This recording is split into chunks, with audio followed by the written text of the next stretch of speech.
आतंकवाद के खिलाफ भारत की निरंतर लड़ाई को प्रदर्शित करने के लिए प्रमुख साझेदार देशों का दौरा करने वाले सर्वदलीय प्रतिनिधि मंडल पर कांग्रेस नेता टीएस सिंहदेव कहते हैं, पहले भी प्रतिनिधि मंडल दूसरे देश में गए हैं ताकि दुनिया भर के लोग तथ्यों के आधार पर अपना निर्णय लें। भाजपा या सत्ता में बैठे लोग आसानी से यह तय नहीं कर सकते कि किस पार्टी में कौन जाए। वे यह चुन सकते हैं कि प्रतिनिधि मंडल का नेतृत्व कौन करे, लेकिन यह नहीं कि कौन जाए। यह अस्पष्ट राजनीति है। से निर्णय वर्तमान में सरकार ने अंततः लिया। कई लोगों ने सुझाव भी दिए थे। मैं कपिल सिब्बल जी का भी शो देख रहा था। उन्होंने बोला कि 3 बार मैंने अपने तरफ से लिखित सुझाव भेजा था। अंततः सरकार ने ये निर्णय लिया। प्रश्न क्या है कि सरकार ने अपनी ओर से नाम मांगे। दूसरे दल से कौन जाएगा कौन नहीं जाएगा ये तो भारतीय जनता पार्टी या सत्ता में जो है वो नहीं निर्णय कर सकते। आज भी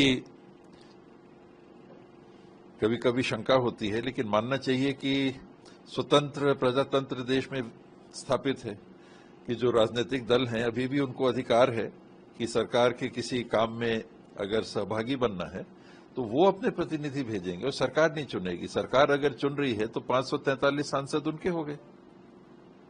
543 की लोकसभा है, उदाहरण के लिए राज्यसभा को फिलहाल छोड़ दें तो 543 लोकसभा के सदस्यों में अन्य दलों के मत का मतलब क्या रह जाएगा।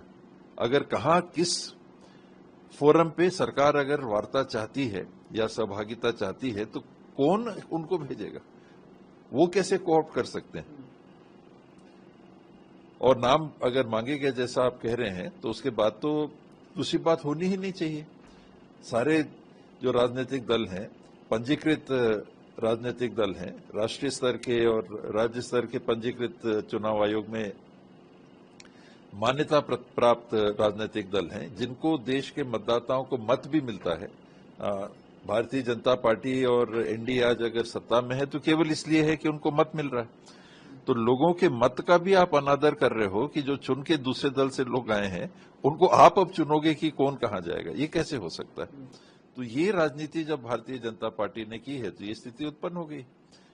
ये शुद्ध रूप से राजनीतिक दखल है। आप सरकार में हो तो डेलीगेशन का हेड कौन होगा ये ठीक है, आप चुन सकते हो कि उस समिति को प्रमुखता से कौन अगुवाई उसकी करेगा, ये सरकार का अधिकार हो सकता है। लेकिन अगर आप दूसरे राजनीतिक दलों में दखल देने लगोगे तो उस राजनीतिक दल को आप चलाने लगोगे। ये कैसे हो सकता है।